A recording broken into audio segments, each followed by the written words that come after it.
ng bayan, maasahan anumang panahon.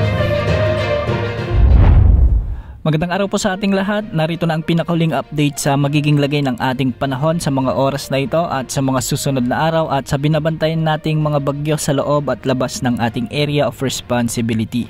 Dalawang bagyo pa rin ang patuloy nating minomonitor. Una dito ang dating Super Typhoon Nando na may international name na Ragasa at ngayon ay huli itong namataan sa bahagi o sa layong 540 kilometers kanluran ng Basco, Batanes. Sa labas na ito ng ating area of responsibility at isa pa rin itong super typhoon na may lakas na umaabot sa 185 kilometers per hour malapit sa gitna at pagbugsong umaabot sa 230 kilometers per hour. Kumikilos ito ngayon ng pakanluran hilagang kanluran sa bilis na 20 kilometers per hour at kung mapapansin natin mas lumawak pa ng bahagya ang kaulapang sakop nito at meron na ito ngayong diametro na umaabot sa 750 kilometers mula sa gitna. Nakataas pa rin ang tropical cyclone wind signal number 1 dulot ng Super Typhoon Nando sa bahagi ng Batanes, Cagayan, ang northern portion ng Isabela sa may Apayao, Abra, Kalinga, Mountain Province, Ifugao, Benguet, Ilocos Norte, Ilocos Sur sa may La Union at sa northwestern portion ng Pangasinan. Makakaranas pa rin ang mga nabanggit na lugar sa ilalim ng signal number 1 ng mga malalakas na pag-ulan at pagbugso ng hangin dulot ng direktang epekto ng bagyong Nando. Sa mga susunod na oras ay kikilos na ito sa bahagi naman papalapit sa may southern China at posibleng humina na ito bilang typhoon category bukas ng hapon. Inaasang tatama naman ang sentro nito sa bahagi ng southern China sa araw ng Huwebes. Kaya sa mga kababayan natin sa southern China, mag-ingat po at paghandaan ang paparating na bagyong ito. Para naman sa magiging lagay ng ating panahon, ngayong araw at hanggang bukas makakaranas pa rin ng mga occasional rains o pabugso-bugsong pag-ulan ang mga lalawigan ng La Union, Pangasinan, Zambales, Bataan, Tarlac, Pampanga at Occidental Mindoro.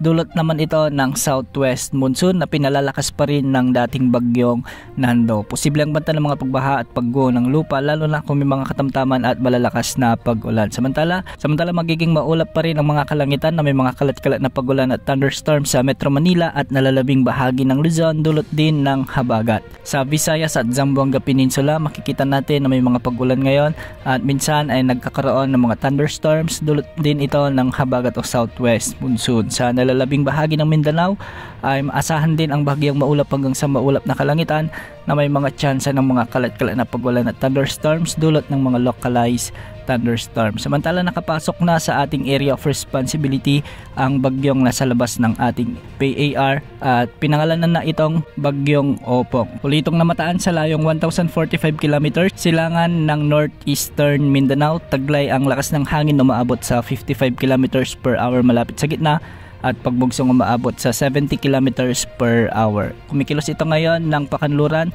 timog kanluran sa bilis na 10 kilometers per hour. Medyo lumalawak na rin ang kaulapan na sakop ng bagyong ito at meron na itong diametro na maabot sa 360 kilometers mula sa gitna. Wala pang namang nakataas na tropical cyclone wind signals sa mga lalawigan sa bahagi ng Eastern Visayas o Mindanao dulot ng bagyong Opong. Samantala base sa latest forecast track ng Pag-asa, ayon kay bagyong Opong ay inaasahang bukas o mamayang madaling araw ay lalakas na ito bilang tropical storm. Sa mga susunod na araw ay magsisimula na rin itong kumilos ng pahilagang kanluran at sa araw ng Huwebes ay inaasahang lalakas pa ito bilang severe tropical storm. Lalapit ito sa may Eastern Visayas sa araw ng Biyernes at inaasahang magkakaroon ito ng close interaction o malapitang pagdikit sa bahagi ng Eastern Visayas bago naman ito dumaan sa may Bicol region sa hapon ng Biyernes. Tatawirin ng nasabing bagyo ang ilan sa mga lalawigan ng Quezon Province at ilang bahagi